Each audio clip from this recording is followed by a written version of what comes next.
इन्फोसिस ने वित्त वर्ष 2026 की तीसरी तिमाही के नतीजे जारी कर दिए हैं। नए लेबर कोड्स के कारण 1289 करोड़ के अतिरिक्त खर्च के बोझ से कंपनी का मुनाफा 9% गिरा है, लेकिन रेवेन्यू में सकारात्मक बढ़त देखी गई है।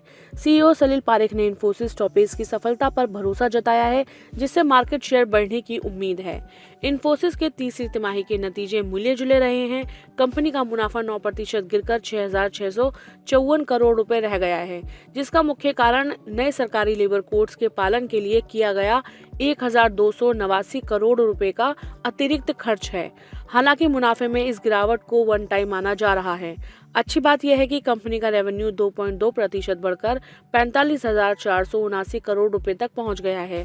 आसान भाषा में कहें तो कंपनी का बिजनेस बढ़ रहा है, बस नए नियमों की वजह से इस बार खर्च ज्यादा हुआ है। एक्सपर्ट्स का मानना है कि इन्फोसिस का एआई पर बढ़ता फोकस इसे भविष्य में मजबूत बनाएगा, इसलिए लंबी अवधि के निवेश के लिए यह अभी भी एक भरोसेमंद शेयर है। इन्फोसिस के Q3 नतीजों के बाद मार्केट एक्सपर्ट्स शेयर को लेकर काफी उत्साहित हैं। वर्तमान में 1,608 रुपए पर ट्रेड कर रहे इस शेयर के लिए विशेषज्ञों ने 1,770 रुपए का शॉर्ट टर्म लक्ष्य दिया है, जो मौजूदा भाव से करीब 10% की बढ़त दिखाता है। वहीं ब्रोकरेज मोतीलाल ओसवाल ने इसे बाय रेटिंग देते हुए 2,150 रुपए का रिवाइज्ड टारगेट दिया है।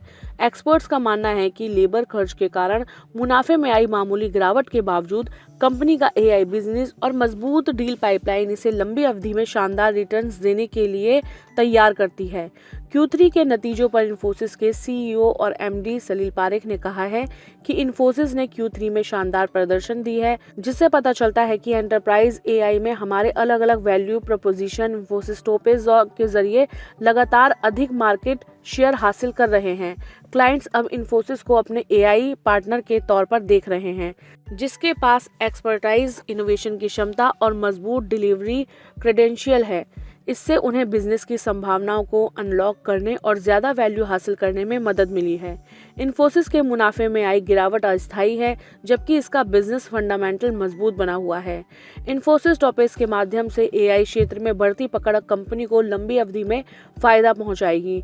बाजार विशेषज्ञों और ब्रोकरेज फर्म्स का सकारात्मक नजरिया यह दिखाता है कि मौजूदा गिरावट निवेश का एक अच्छा मौका हो सकती है।